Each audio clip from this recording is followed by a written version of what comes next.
Ya, assalamualaikum warahmatullahi wabarakatuh. Kembali lagi bersama kami ya teman-teman ya.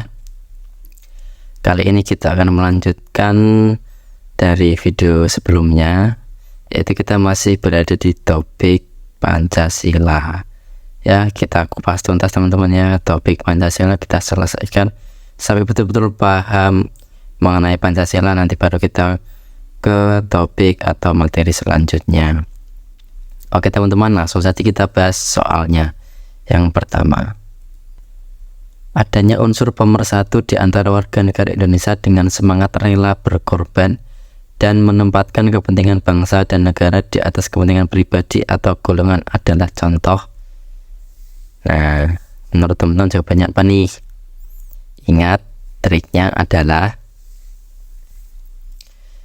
kita mencari kata kunci. Waduh, ini apa ini teman-teman? Pemersatu bangsa ya teman-teman ya. Pemersatu bangsa.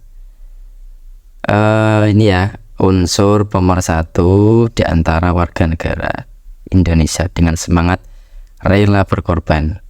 Oke, rela berkorban, kita ambil kata kuncinya, dan menempatkan kepentingan bangsa.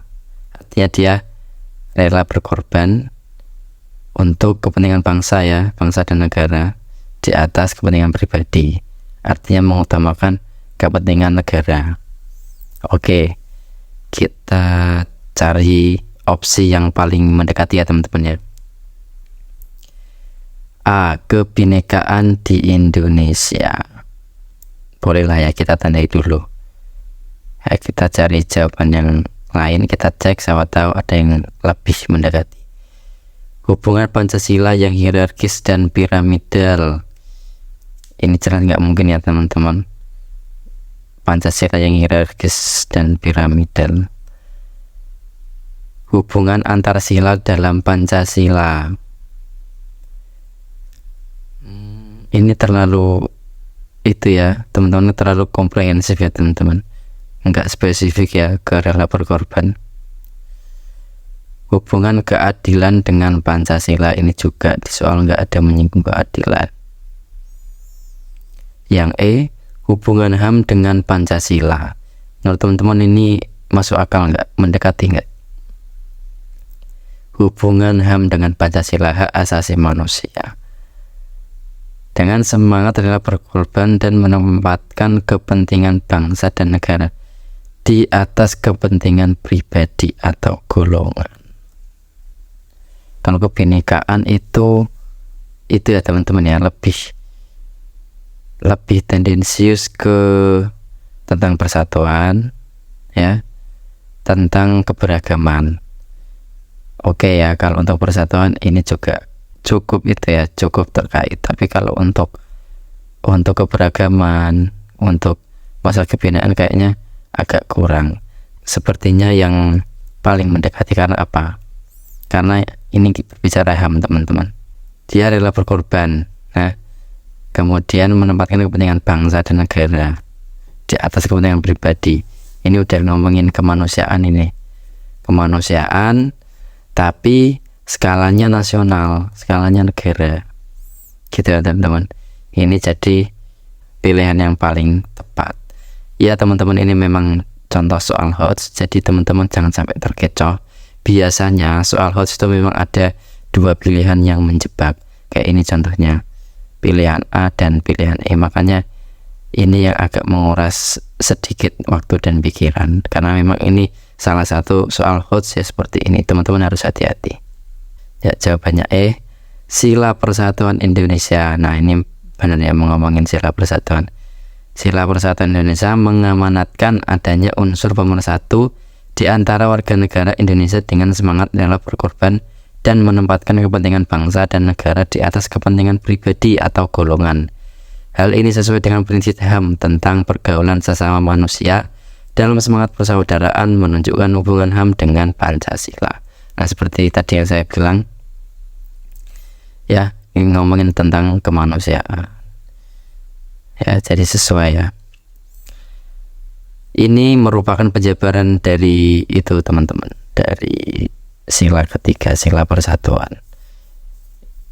untuk pengamalan butir-butirnya tuh sangat banyak setiap selanya. Jadi yang perlu kita pelajari memang cukup kita paham triknya saja, maka semua akan selesai dengan mudah. Oke teman-teman ya, kita lanjutkan ke soal berikutnya. Oke, kita lanjutkan ke soal kedua ya teman-teman ya. Pancasila sudah ada sejak adanya bangsa Indonesia. Dalam kurung, ini dipertegas lagi ya teman-teman, sejak zaman Sriwijaya dan Majapahit. Berarti sudah sejak zaman lama banget ya teman-teman, sejak zaman Nusantara. Merupakan pengertian Pancasila sebagai, nah kira-kira apa nih teman-teman? Pandangan hidup bangsa, boleh ya, kita tandai dulu deh. Kepribadian bangsa Indonesia, ini juga positif, kita tandai karena relate juga ya teman-teman ya.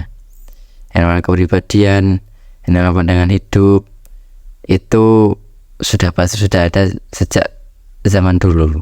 Tapi yang paling mendekati dari A dan B sudah jelas ya, kepribadian ya. Oke, kita double check ya, kita kasih tandai double karena B lebih unggul ya pastinya dari A ya. Sumber hukum jelas nggak mungkin. Jiwa bangsa Indonesia, oke ya, mendekati ya. Sudah ada sejak adanya bangsa Indonesia, sudah ada zaman dulu, sejak zaman Nusantara. Oke ya, kita tandai ya, bagus nih. Kemudian perjanjian luar kemarin sama teman-teman di video sebelumnya sudah saya jelaskan kalau perjanjian luhur itu dimulai ketika berdirinya Indonesia atau dimulai ketika kemerdekaan Indonesia. Berarti ini kurang tepat ya teman-teman. Oke, berarti yang paling mendekati yang mana nih? Di antara A, kita hilangin saja deh ya, karena kurang relate ya teman-teman. Yang paling mendekati yang namanya sudah ada sejak zaman dulu, ibarat kita sudah ada sebelum dilahirkan lah, atau kepada saat kita dilahirkan lah. Itu yang ada apa, kepribadian sudah pasti sama jiwa ya. Tapi yang lebih dulu yang mana sudah pasti jiwa dong. Kepribadian itu kan tumbuh pada saat, kalau diumpamakan manusia ya, pada saat tumbuh kembang anak ya sampai dewasa. Jadi kita eliminasi, sudah pasti jiwa bangsa Indonesia. Yuk mari kita cek jawabannya. Ya, jawabannya D. Pancasila sudah ada sejak adanya bangsa Indonesia atau sejak zaman Sriwijaya dan Majapahit. Merupakan pengertian Pancasila sebagai jiwa bangsa Indonesia. Gitu ya teman-teman ya. Cara mengkaitkan dari kata kunci, kemudian kita analogikan. Seperti itu caranya. Oke, kita lanjut ke soal berikutnya. Berikut ini yang bukan merupakan fungsi Pancasila. Kata kuncinya teman-teman kita temukan. Fungsi Pancasila sebagai ideologi negara. Yang bukan ya teman-teman ya, kita harus cari. Adalah kalau ini kita cari yang paling negatif deh, karena yang bukan ya, yang bukan karena kita cari yang paling negatif. Berarti kita temukan yang positif dulu, kita kelompokkan. A. Mencari standar nilai dalam melakukan kritik mengenai keadaan bangsa Indonesia. Boleh ya teman-teman ya, positif nih ya, ini positif. Karena apa? Ketika suatu negara mempunyai aturan atau regulasi atau pembuatan undang-undang itu ada suatu kekurangan, maka yang kita jadikan dasar untuk mengkritik adalah Pancasila. Karena sebenarnya ideologi kita ya Pancasila, sumber dari segala sumber hukum itu Pancasila. Berarti boleh ya, ini positif ya. Yang kita cari ini yang bukan ya, yang berarti yang negatif atau yang paling tidak mendekati. Opsi B. Mengarahkan bangsa Indonesia menuju tujuannya dan menggerakkan serta membimbing bangsa Indonesia dalam melaksanakan pembangunan. Oke ya, karena peran Pancasila juga sebagai moral pembangunan. Oke, salah satunya sebagai itu ya, sebagai pedoman untuk pembangunan nasional atau moral pembangunan. Opsi C.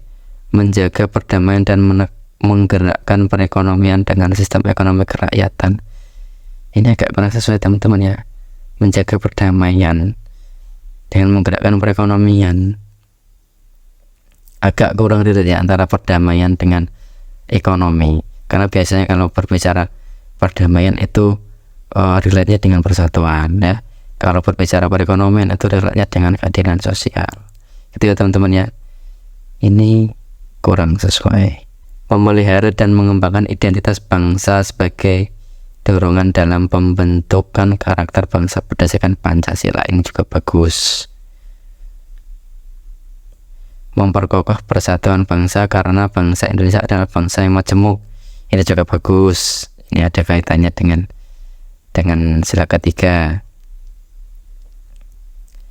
Bagus ya, berarti jelas di sini ya. Yang paling tidak mendekati itu opsi C.